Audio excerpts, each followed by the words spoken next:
একটু বেলা বাড়ার সঙ্গে সঙ্গেই কতটা ভিড় জমে গেছে দেখুন। ভিড় হবে আশা করেছিলাম, কিন্তু এতটাও ভিড় হবে সেটা আশা করিনি। প্রত্যেক বছরে অন্যান্য দিনে যতই আমি পুজো দিয়ে থাকি না কেন, এই পয়লা বৈশাখ আর 1 জানুয়ারি এই দুটো দিনে পুজো না দিলে আমার মনটা ঠিক শান্তি হয় না।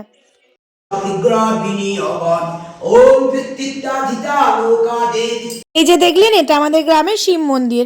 আর এই যে যার আশীর্বাদ ছাড়া আমরা এক পাও চলতে পারি না, আমাদের গ্রামের মা কালী। প্রতিবার আজকে আমাদের গ্রামের মা কালীর পুজো না দিয়ে বাইরে আমি পুজো দিতে যাই না। ওই জন্য আমাদের গ্রামের মা কালীর প্রথমে পুজো দিয়ে দিলাম। আর এই যে চলে এসেছে আমাদের এলাকায় ফুলনাড়া মন্দির। আপনাদের যারা এখানকার লোকাল তাদের সবার চেনা, যারা আমার দূরের বন্ধু আছেন তাদের 51 সতীপীঠের মধ্যে ফুলনাড়া মা একটা সতীপীঠ। দেখুন কতটাই ভিড় জমে গেছে। আমার বর বলছে তোমার পুজো কেনাই হলো, তুমি পরে এসে দিয়ে যাবে। দেখুন এই পাশ দিকে আমরা প্রায়ই পেরোচ্ছি কাজের সূত্রে, যেহেতু আমরা লাভপুরবাসী, কিন্তু সবসময় তার পুজো দেওয়ার অবসর হয়ে ওঠে না। প্রচণ্ড ভিড় ছিল। পিছন পোর্শনটা আপনাদেরকে একটু দেখিয়ে দিই।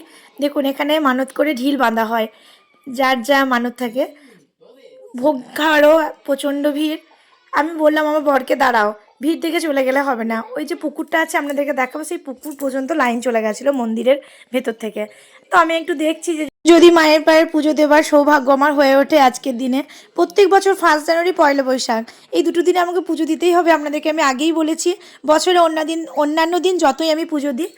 তো দেখছি হঠাৎ লাইনটা এতটাই ভিড় ছিল, অনেকটা কমে এলো। সেই ফাঁকে আমিও ঢুকে গেলাম।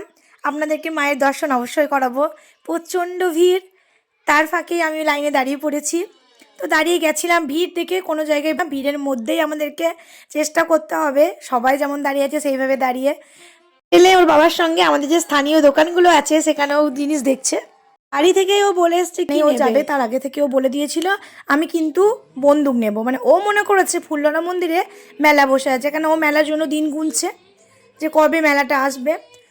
যেহেতু ও এখানকার ছেলে, ও ফুলনাড়া মেলাটাকেই ভালো করে চেনে। তো চলুন আমি আপনাদেরকে অন্য সাইডগুলো ঘুরে দেখাই।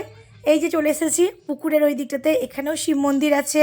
এখানে বড় মতো করে আটচালা আছে, খুব সুন্দর ঘোরার জায়গা। ও তো বাবার সঙ্গে ঘন্টা বাজাবে একবার। আর এখানে ছোট্টখাটো একটা বাগান আছে। দেখুন যারা বাইরের পর্যটক তারা কিন্তু খুবই এনজয় করছে জায়গাটাতে, নিজেদের মধ্যে ছবি তুলছে, রিলস বানাচ্ছে।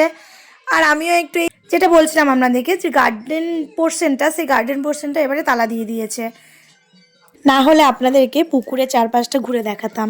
তো চলুন, আমার বাজারে একটু কাজ ছিল, জিনিস কেনার ছিল, ওই জন্য আমি একটু বাজারেও ঘুরে। আজকের মতো টাটা, সবাই ভালো থাকবেন, সুস্থ থাকবেন।